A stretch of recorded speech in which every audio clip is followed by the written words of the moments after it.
So welcome everybody to this first Unity Correspondence course group meeting of March. Today's the 1st of March. And as always, let's open our consciousness to the divine, which is always present, but my awareness is not always on. My eye is not always on the sparrow,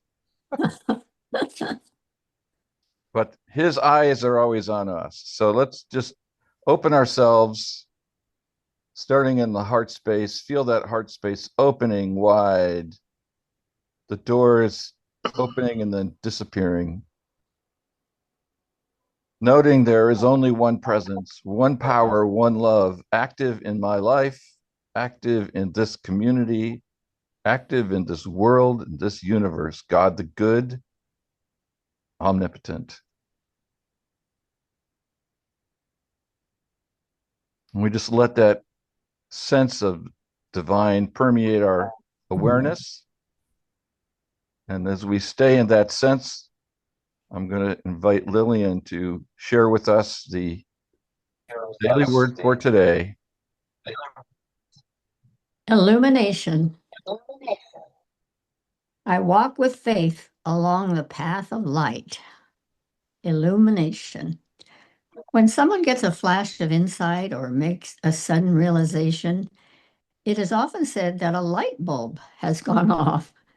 It is no surprise that growing in understanding is likened to light, which brings brightness and clarity to what was once obscured by darkness. I am grateful for the illumination I have received as I have traveled the divine path. My spiritual growth may not always be easy, and I will never stop learning and discovering, but there is such value in this journey itself, those moments I feel newly close to God, those times when the divine within helps me make a better choice, and those precious flashes of pure love and light.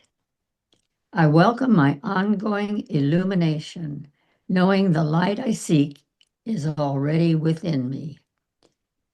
And from the Psalm 18, I welcome, it is you who light my lamp. The Lord my God lights up my darkness. Thanks, Lillian. Welcome.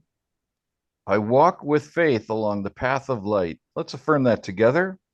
I walk with faith along the path of light. And there's another daily word that someone would like to share with us to honor a very special occasion. Claudia? This is your bonus daily word because Lillian's birthday is tomorrow. She'll be 91. And when I saw this daily word, I thought of my sister Lillian. Daily word is grace. So, with gratitude and humility, she welcomes divine grace. Divine grace means I am given the support and assistance I need. I know this truth in the depths of my soul, even when things aren't going my way. Even if I accept that having difficult moments is a necessary part of life, I remember that God is absolute good and everywhere present. I open myself to grace, and as I do, I trust it will be blessed by assistance received from several sources, some known to me and others not. Opening myself this way helps me to see through new eyes, to witness the remarkable life that I am living.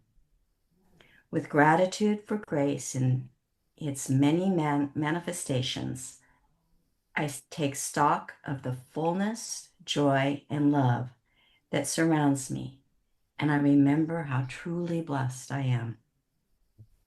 And from Ephesians 2:8, for by the grace you have been saved through faith, and this is not by your own doing. It is a gift from God. Oh, thank you. Happy birthday tomorrow, sis. Happy birthday. Thank you. You know, living 91 years, as Belden can attest, quite an achievement, right? So we need to follow those mentors, along their path that they make in the grass. And I've been doing that for as many years as Janet has been on the planet, after my sister. So namaste, Lillian. Thank you. Namaste. Thank you. Yeah, and I just like Happy let's birthday. yeah, exactly.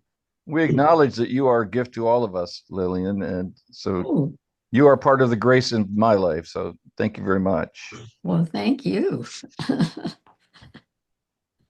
Cool. So with that energy, we'll let's move. I'm like, how are you going to top that, Marty? Uh we'll let Charles Fillmore try. What do you think? And amen. We'll go to the wisdom of the elders. Exactly. So we've been working on the true character of God. And I was thinking about that this morning. When we talk about the true character of God, are we talking about that character, God, or are we talking about something else? Don't answer all at once. Love. We're just talking about love. There The you true go. character of God. So who will read the paragraph number? Well, before we do that, as I'd like to do, any thoughts or comments left from last week's work that anybody would like to raise?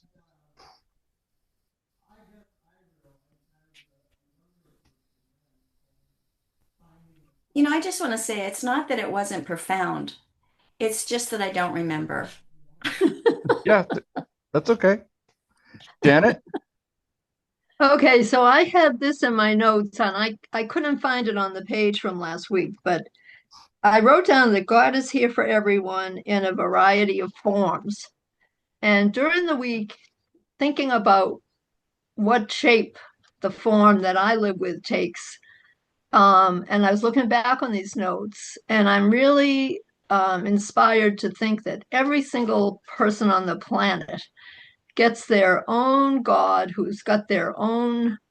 um, who's got the well-being of that soul in the picture, and that there is no one size fits all thing or premise or dogma to learn that's going to tell me about God. I have to find it and match it to the God that's there for me. So that's all. Pass. Cool. Thank you. Makes sense. Anybody else? Okay, we can always come back to anything that we'd like to revisit from the previous weeks. Who would read paragraph number 10? I'm happy to Good. do that. Okay. Gretchen. Oh, thank you. God as principle is the one infinite mind in which all ideas inhere, the unit, the essence, the substance that is the beginning, the origin, the foundation of all that this is. As used in the first chapter of Genesis, in the beginning, God, Genesis 1:1. Beginning had nothing to do with time, but reference to the primordial substance from which everything proceeds. Just as we study the principle of mathematics and learn the value of the numbers, so must we study the attributes of God, those ideas that inhere in the primordial substance, and become acquainted with their character. Okay, and let's see if we can read that note. Oops. Come on.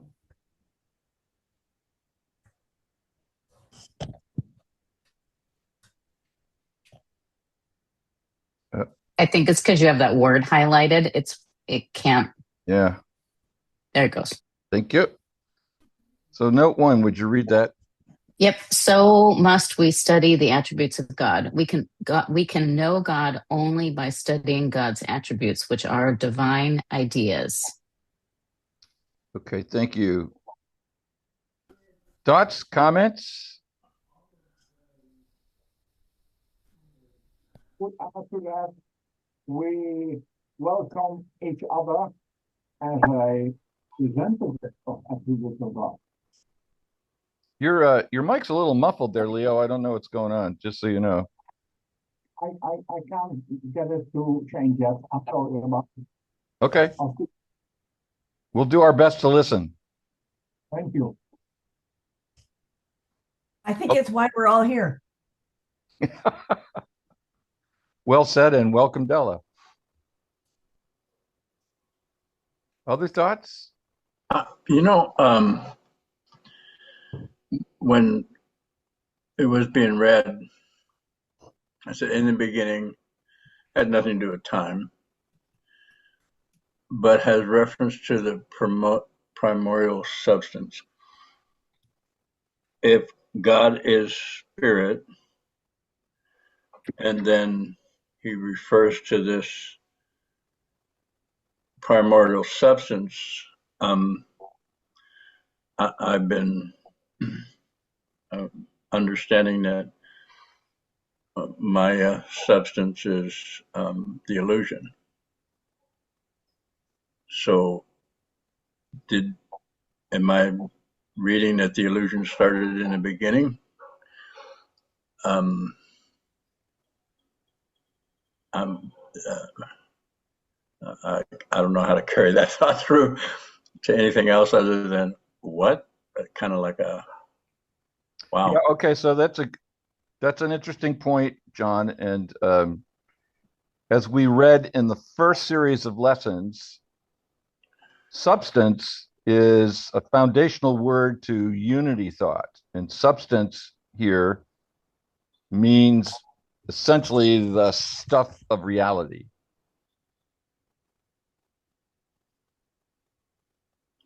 Or divine essence. Okay, I'm still confused, but yeah, that helps a bit in the Yeah, so confusion. it's not used at all in a sense that it's illusory. As a matter of fact, in the unity usage, it's the opposite. It's the foundational, so the primordial, he calls it here. The primordial substance, or we could call it the primordial reality.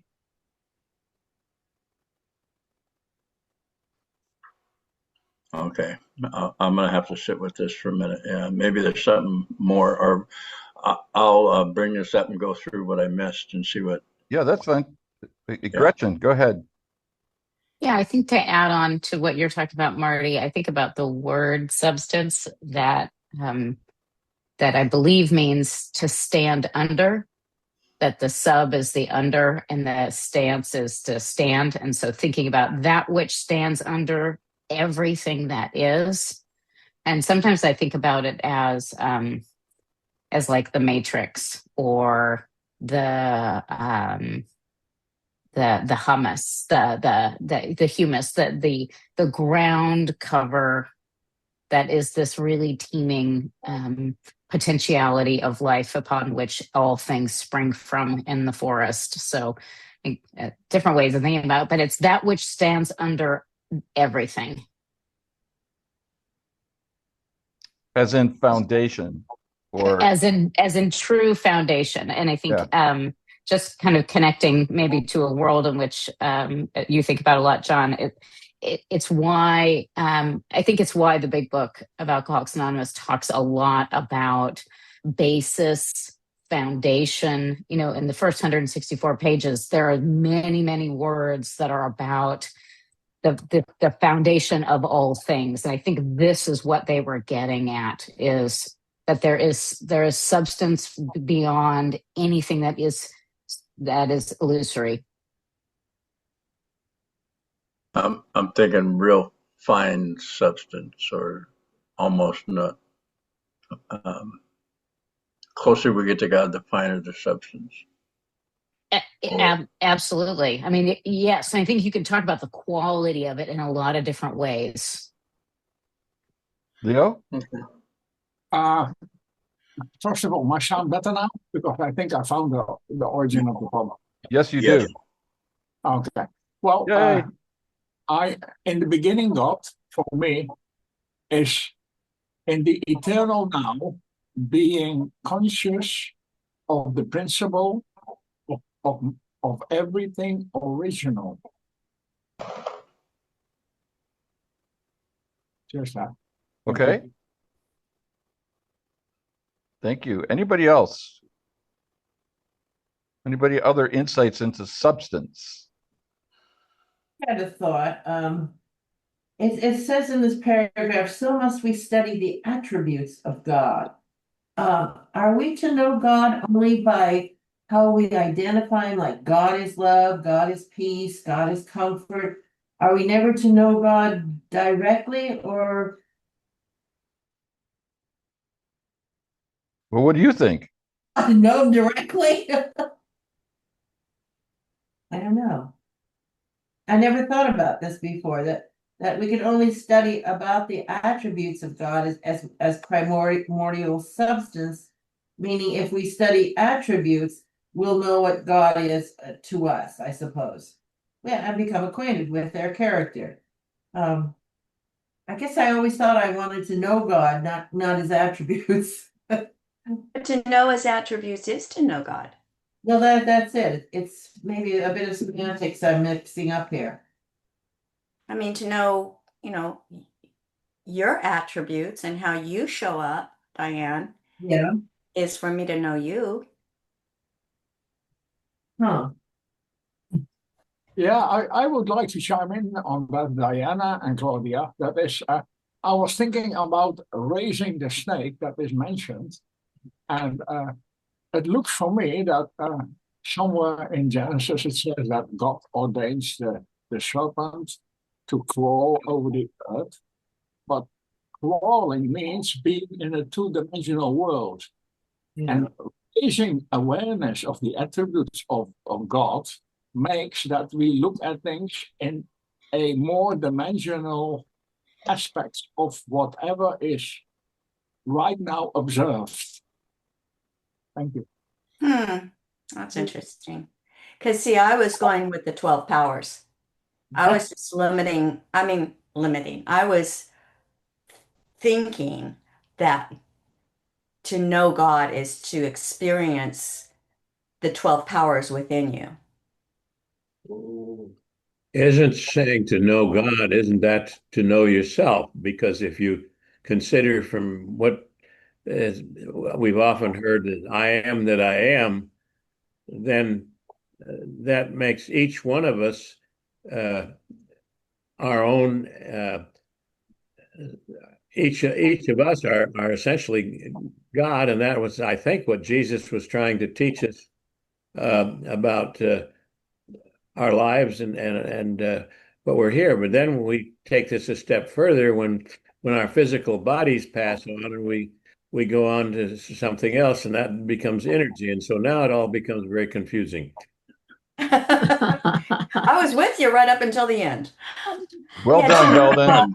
To know yourself is to know God. Well, of course, as soon as you said that, what I did was I flashed on the people who are crummy and thought, well, they should find their God because, they're not acting in a, loving, kind way. So maybe that does make sense because even the worst criminal I've read, when they find that God within, they change at the soul level, at the core level. This not the soul because the soul is always the same, but at the core level, at the depth. Well, that's symbolized for me by Jesus saying to the thieves on either side of him at the crucifixion, "You will be with me in heaven this day." Gretchen?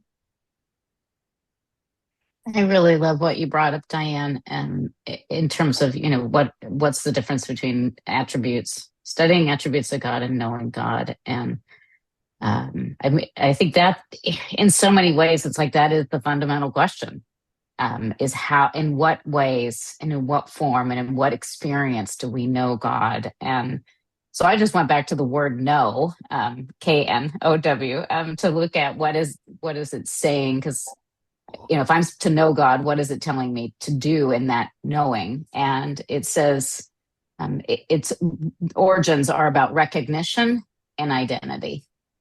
How do I recognize God? And in what ways do I connect to the identity of God? And I think the first steps are looking at those attributes through observation in my own life, observation in your lives. And it's so much easier for me to see God I mean, it's different now, I think, but in the beginning, I couldn't see God working in my life, but I could sure as heck see it in yours.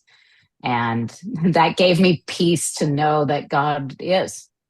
And it's nice to be able to see God working in my life. I had I had powerful stuff this weekend in that regard. And I know it to be true, but it's really awesome to see it, to recognize it in the moment, and to have that, like, that forges the relationship through the matrix with me. So thank you for bringing that up, because I think it is the question that we grapple with in this life.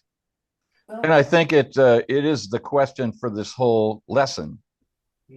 So we might have a different insight by the time we finish it than we do at this point. It harkens to that old Unity song, I want to know you more. Yeah. I want to love you more. The greatest thing, right? Greatest thing. Yeah. The greatest thing in all my life is knowing you. And also our daily word was about illumination. And I think when that illumination happens, it is a connection to God, even if for a very short moment. I think what I've resolved for myself is that God is highly individualistic. According to my consciousness, he's revealed as much as I'm able to comprehend and agree. But it's not one God fits all, but he does fit all. But you perceive it as an individual soul. And that's beautiful to me. That's understandable. Great. Well, Beautiful. Thank you.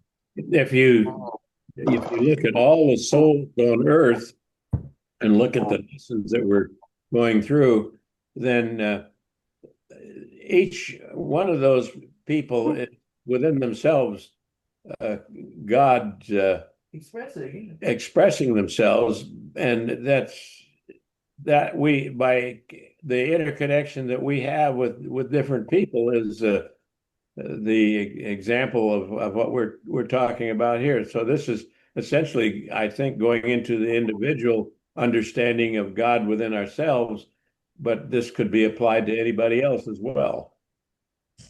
But that perception may be different according to that. Yeah, because if it's universal principle, then it's universal. Yes. Janet?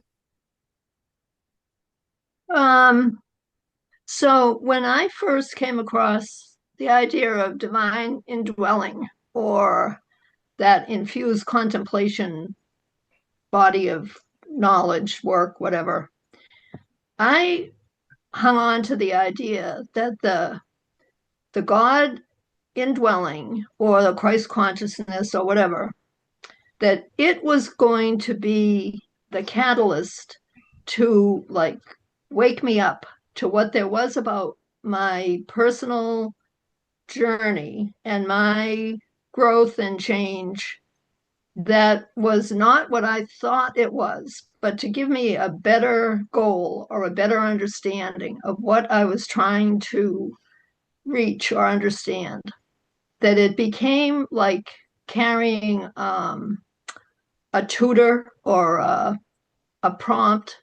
And the more years that went by, the more I came to rely on that inspiration rather than reading 100 self-help books or going to the psychotherapist. Or I knew that it would rise up in me when there was some area that needed big improvement. And it continues to happen. Even when I love to think I know everything, I really am pointed out to me daily that I don't, and that not only do I not, but I often have distorted thinking about things. And I then say, all right, it's on you. My brain can't figure it out, but I've learned that I can change and grow with that divine presence. And that's where it works for me in a non, I don't know. That's enough. Done. All right. Thank you. Dick has his hand up. Yep. If I could say something. I don't Yeah. know how to use that little electronic hand right to put it up. All right. Well, just speak up. It works, Dick. Okay. Anyhow, I was looking at this, where it says the unit, the essence, the substance that is the beginning, the origin, the foundation of all that is. And when I read that, I was thinking about a book I read once, and it was essentially quantum physics for idiots. And and I get a lot of spiritual help from the concepts I read about in quantum physics. That excuse excuse me, that which I can understand. But he started the book out, and I thought it was a way that applies to maybe what this sentence says. Because he was saying, okay, you're sitting here and you relate to what is living.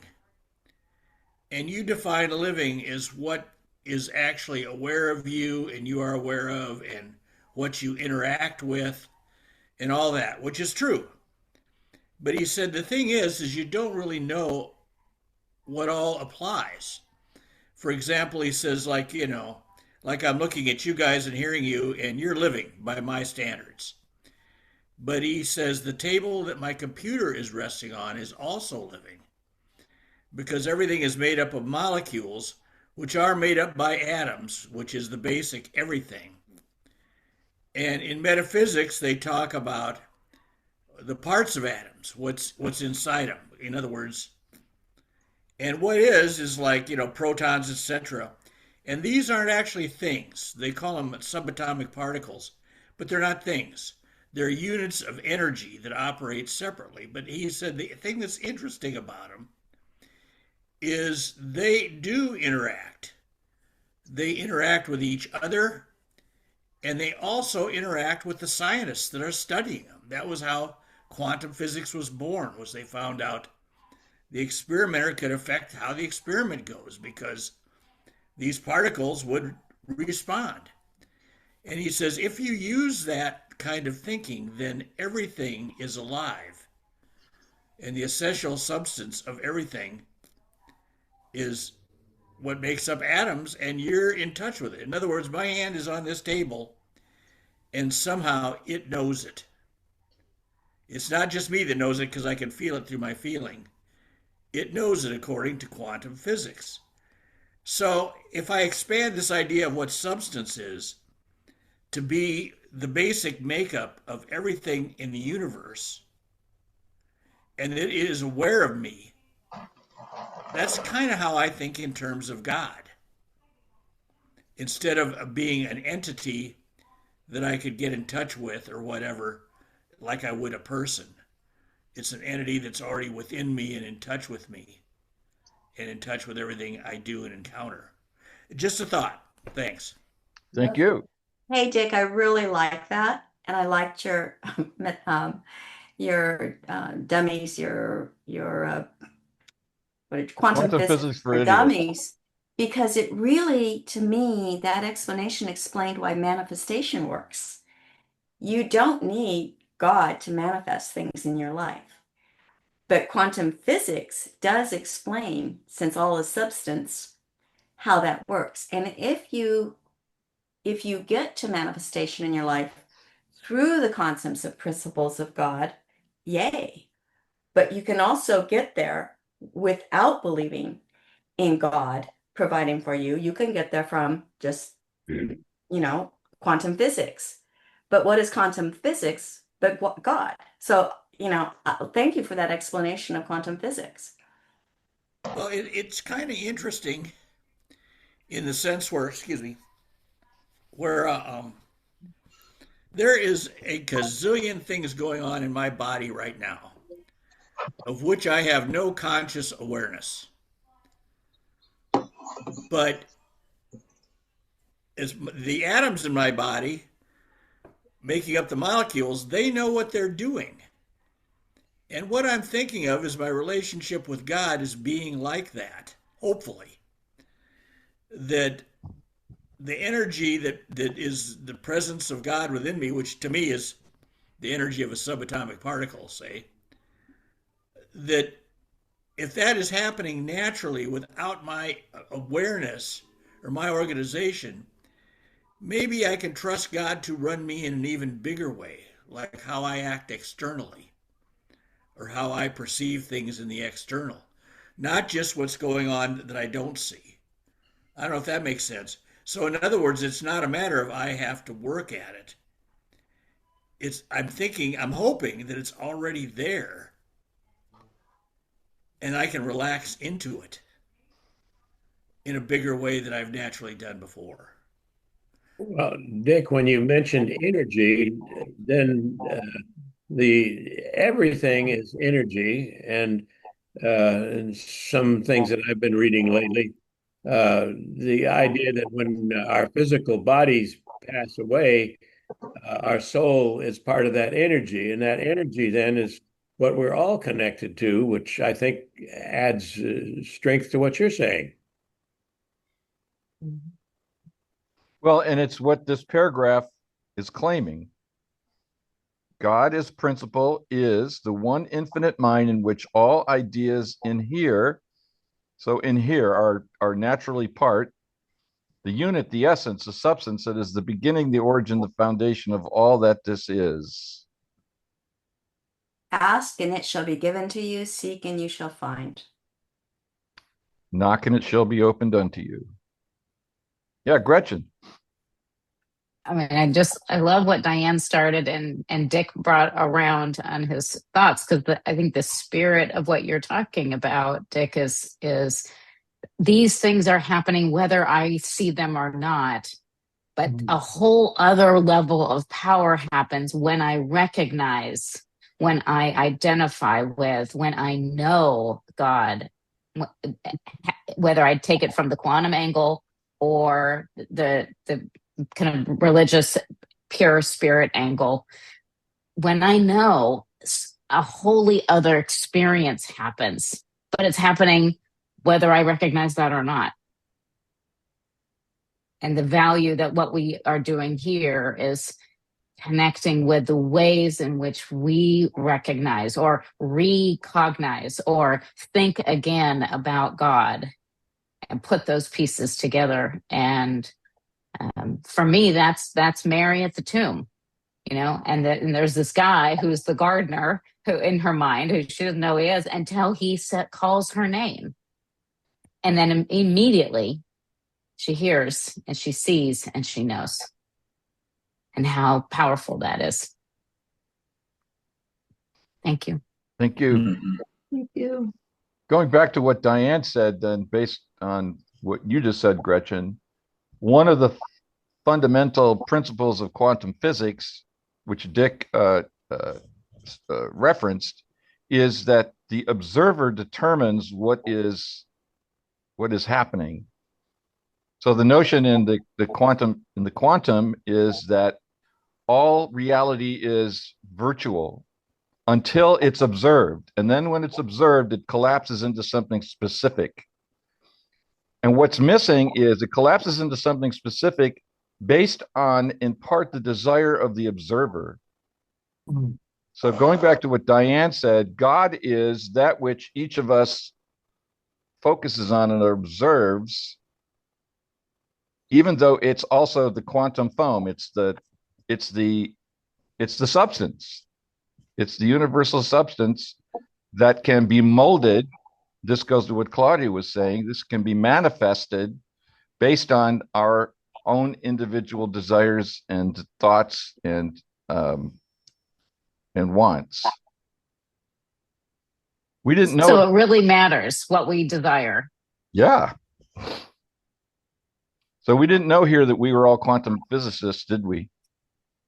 So thanks to Dick for raising that for us. Yeah, that's the principle. That's the underlying science principle behind the God principle. Well, if you study or understand what I understand from what I learned in school was that man didn't even show up on Earth for millions of years and emanated from cells that got together and eventually primordial cells that got together. And now, over the eons, we've developed into human beings in this whole connection. And so that I think just validates the comment here of the substance that we're all part of in the beginning that was there. And I think I should shut up because I'm just getting confusing everybody. Not at all. I also want to add, when it comes to the quantum physics, the basic unit of everything, as I understand it, is energy. And energy is not created. Energy is not destroyed. It is transformed over and over, infinitely, eternally. And that is manifestation, is the comings and goings of energy field. And that speaks to quantum physics and mathematics and to creation and to life itself. That's the way I look at it. Actually, there's a curveball here I'm going to throw, Diane, which is based on Einstein's famous formula: energy equals mass times speed of light squared. Energy and matter are the same thing. That's right. So to call it energy is to ignore the matter, and to call it matter is so there's something else. There's another word that's not there, just as we don't have a word for the unity of the body and the mind. So it's not just energy, because energy is non-material and matter is consolidated energy. So there's another word missing here. And I don't know what the word is, but BB, being, becoming. okay. Or substance. Where God is. Yeah, Gretchen.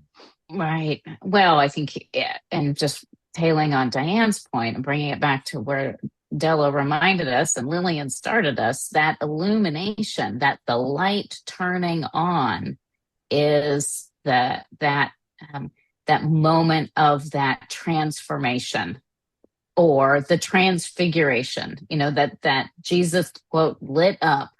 And what happens when energy interacts with matter and it goes boom.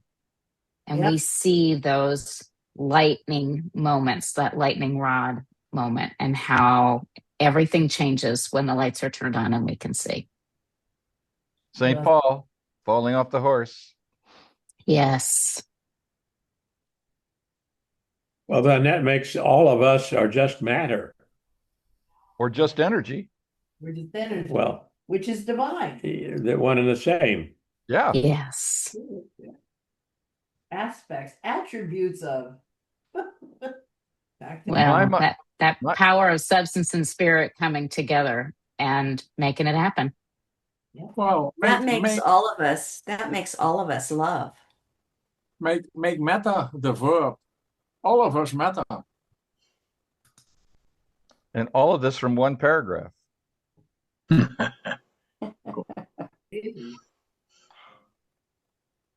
let's see if there's more for us in the next paragraph. Who will read paragraph 11? I will. Thank you, Della. All things in the universe function according to law and order. The same is true in the spiritual realm.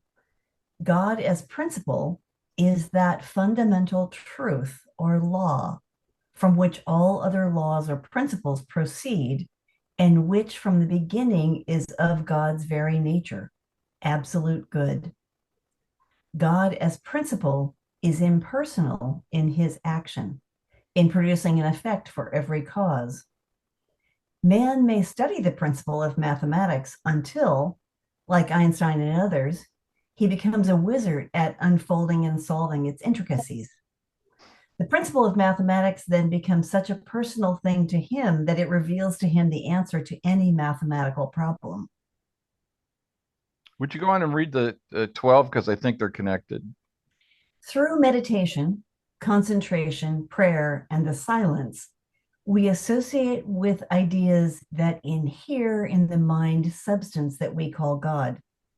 By becoming familiar with the character and value of these ideas in our own consciousness, we make ourselves open and receptive channels through which God as principle may express.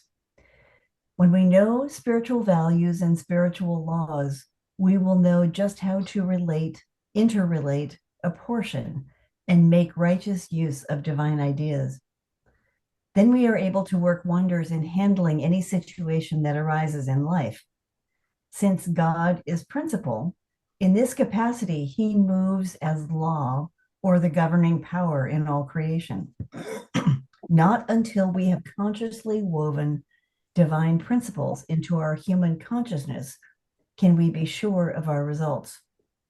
The unfolding of the knowledge of divine principles is an individual matter. Thanks, Stella. And maybe if you could do the footnote. Righteous use of divine ideas.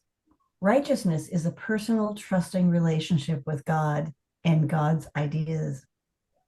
Beautiful. In fact, since there's just one paragraph left in this section, would you be willing to read 13? We shall study the one Almighty God as principle, as mind. Different nations and religions have different names for this one, whom they recognize as the supreme. The Christian and Jew call him God, the Hindu, Brahma, the Mohammedan, Allah. Metaphysical students call him first cause. This sounds abstract and may be unsatisfying to some unless they know that this cause is absolute good and that it is manifest in the least as well as the greatest of its creations. Great. Thank you very much. Many Doc? paths, one God. Yeah. I have never heard, though, first cause. Maybe my education isn't complete here, but that was new to me. I think that derives from Aristotle. Yeah, it's old. Mhm. He's a metaphysician? Huh. Aristotle actually has a book called Metaphysics. Mhm. Well, I'll order that too because I've already ordered the quantum physics for dummies. And I can add it to my order. But I was going to give it to my sister for her birthday, so don't tell her. Okay. Actually, the name of the book is Uh-oh, you said maybe you better keep it. the name of the book is not Quantum Physics for Dummies. That's the phraseology I put to it. There's several of them, but the first one I read is called The Dancing Wu Li Masters. And Wu Li is Wuli. So it's Well, I Dancing ordered Wu- Metaphysics for Dummies. What? There is a book called Metaphysics for Oh, Dummies. seriously, I might have to read that one then too. I invented that name, but I Evidently read several not. of them. So yeah, The Dancing Woolly Masters, that's Gary Sukov, right? correct. Yeah. He went on to start writing spiritual books. Right. That was the first book he ever wrote. And what it is, he graduated from college, and they were having an international meeting of physicists in California near where he lived. And so he went to it and got fascinated by what they taught. And from there on, he got farther and farther into spiritual stuff. And I believe that book was contemporaneous with Zen and the Art of Motorcycle Maintenance. Yeah, it might have been. Which is just profound. Exactly. Gee, I read it when it came out and I don't remember.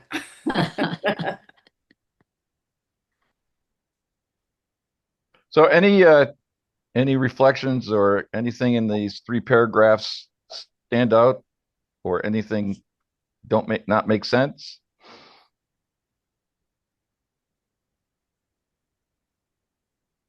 I think what really stood out for me is the idea of that last sentence, actually, that cause is absolute good and manifests in the least as well as in the greatest of its creations. And it gets back to my mind of how do we define absolute good without, if you were to put the word God off to the side and you were charged with defining absolute good, that has as many definitions to me as people, and yet there still are things that are in that are fundamental that we talk about every week here. That it's the light, it's the love, it's the life.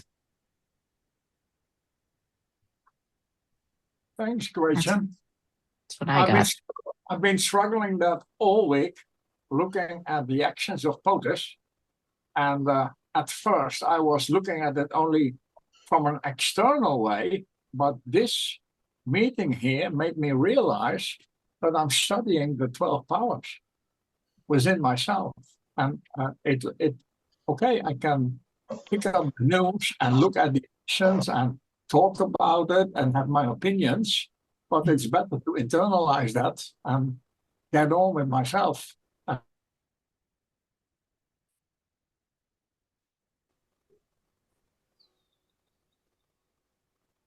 Thanks there, Leo.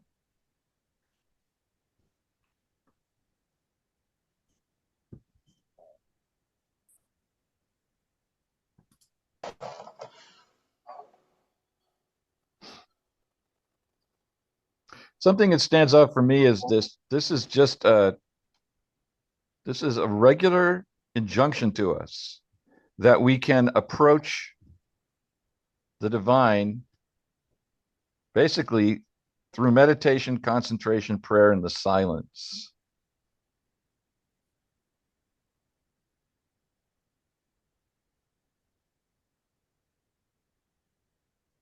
So when this group breaks out into silence from time to time, I think that's pretty cool too. It's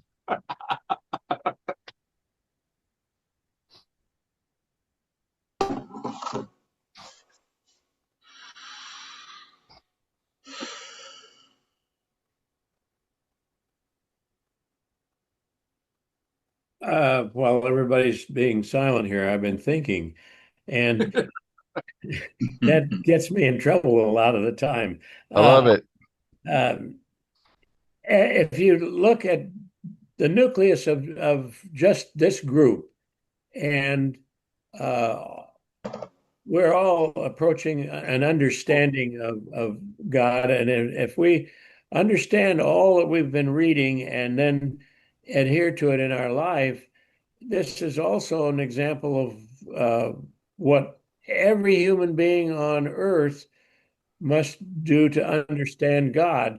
And if you look at that and all the things that are not working right, so there's just an awful lot of people in the world that are not understanding this and utilizing it, or only utilizing it in one small way without understanding why they're doing or what they're doing. This kind of goes to something that Dick said when Dick was referring to how the atoms and molecules in our bodies are doing their thing without our conscious directing of them. That's a metaphor for the human race, no? That the human race is we are doing our human thing without conscious direction of how to be human and how to use those 12 powers within us in whatever way that we develop.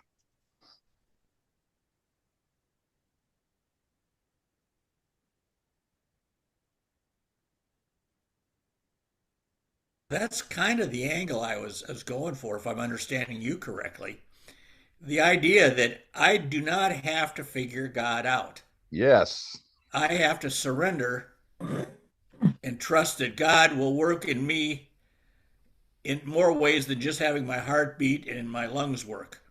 That and that's been my kind of like my new thing for this year is to, rather than try to figure more stuff out, to try to more consciously surrender and allow my higher power to show me in whatever way that works, which I don't understand at all.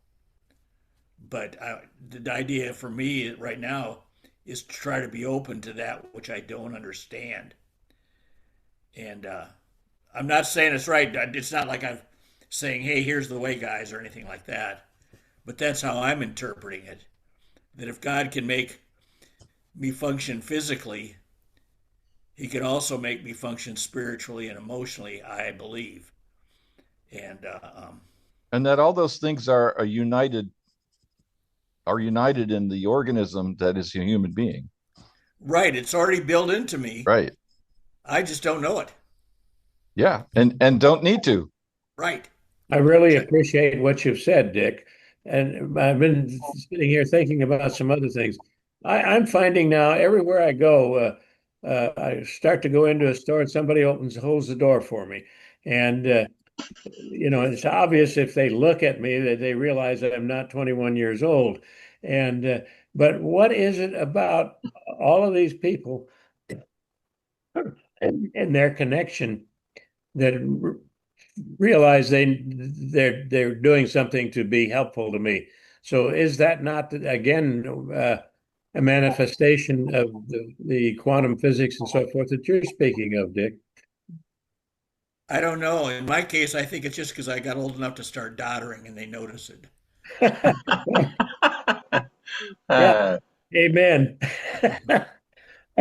John, you had your hand up after I'm I gonna said put my. something. I don't know the thing either, but Janet was first. But I'm gonna put mine in the column. All right, Janet, then John.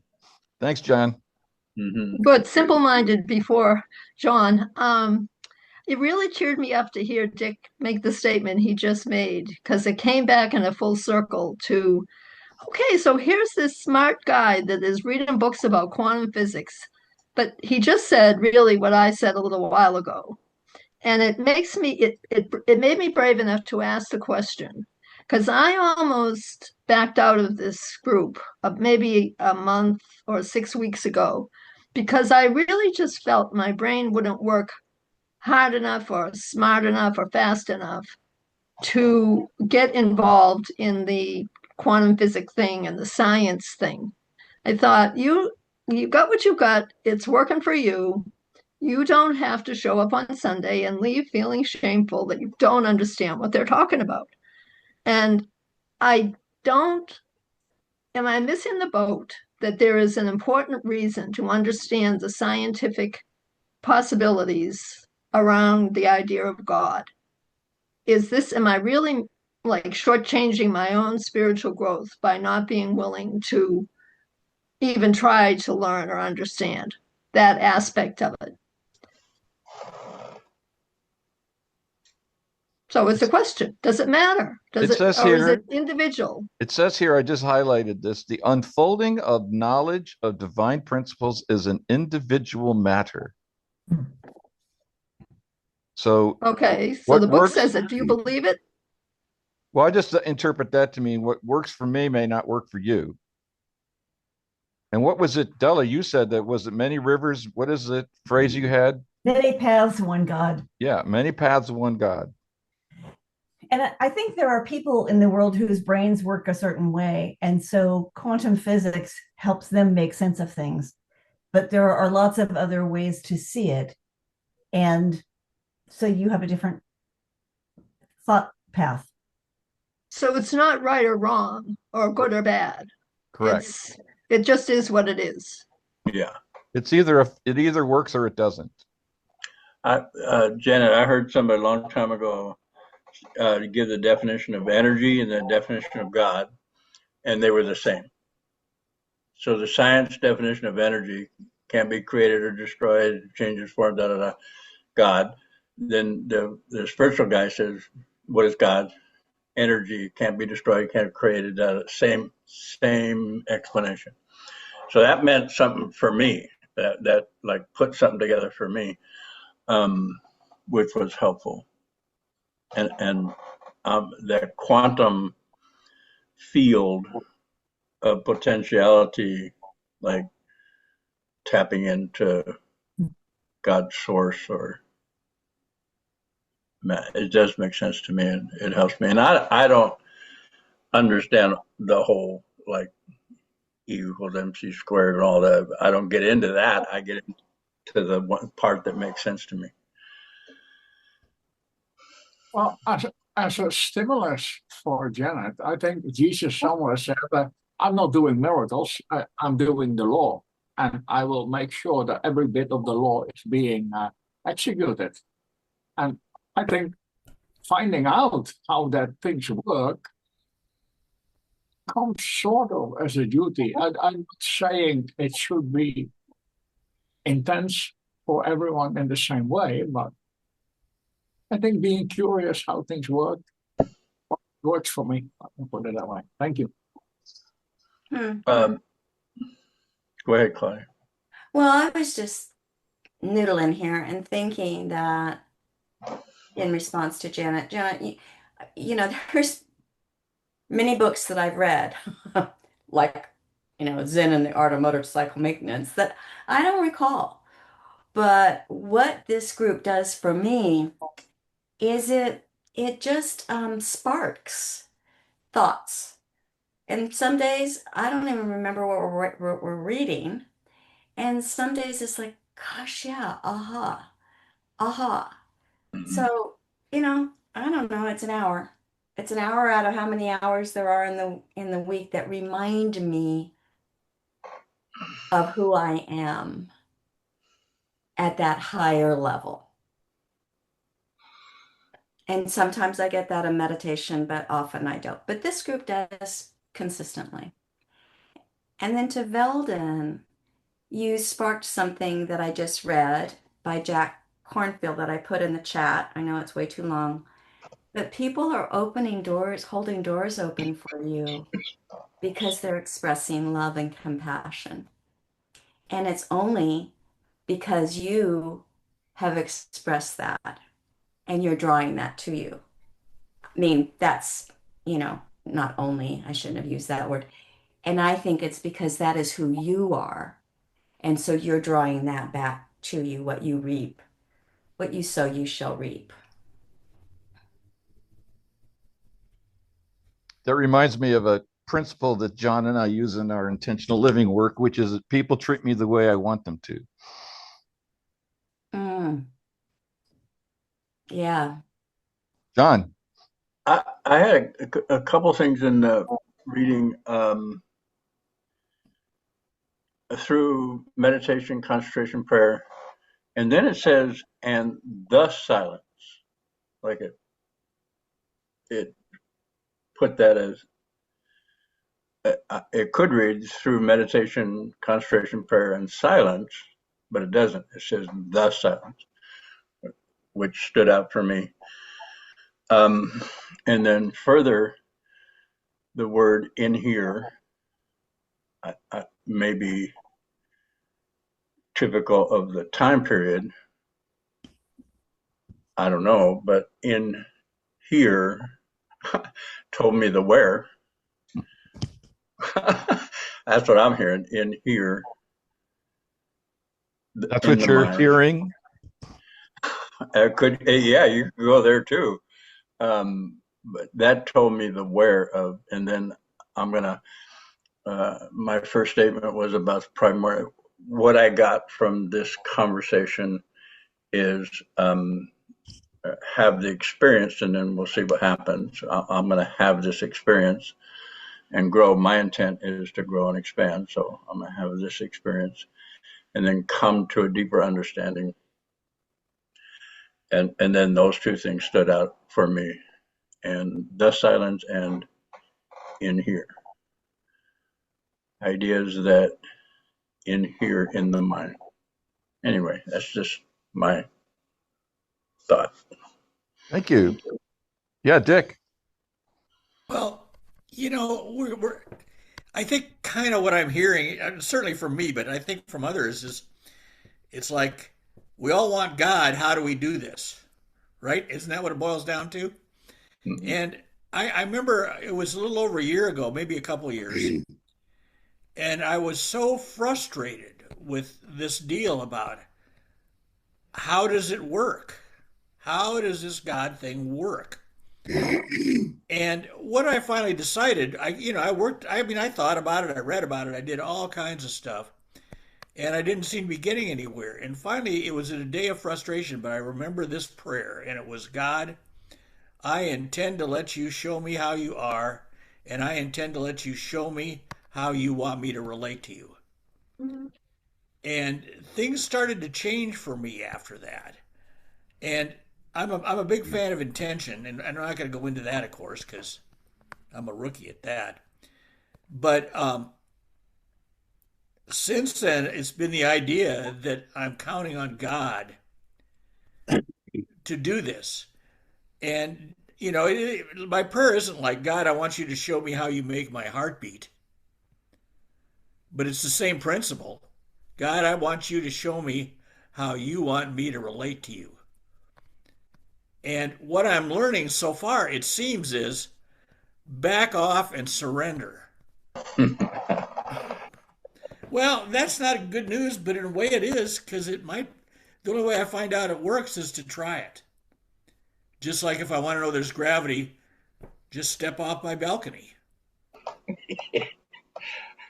So anyhow, that's all. Thank you, Reg.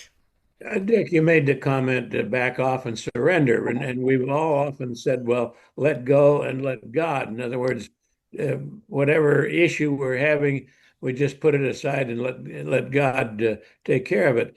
And then this gets us into the situation when we pray, does our brain create an energy that is received in whatever needs to solve our prayer? So that's more of a question. What happens when we pray? Does our brain generate energy that is connected to throughout the universe to solve the problem that we're praying about?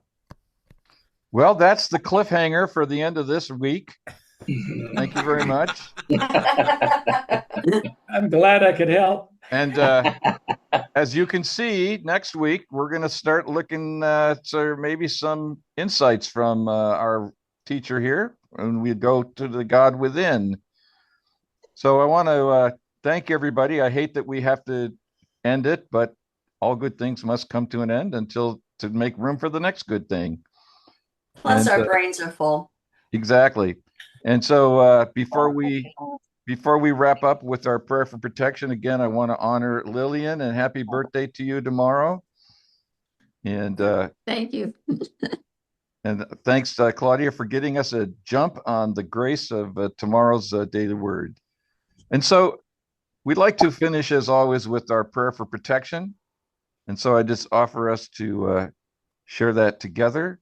The light of God surrounds us. The love of God God holds us. enfolds us.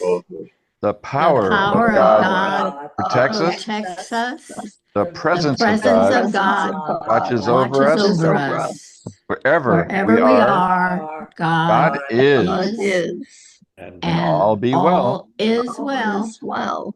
Thank you, Marty. Thanks, everybody. Thank you. Great seeing Blessings. everybody. You keep coming back, Janet. Good session. Please. If not just for the accent. Well done.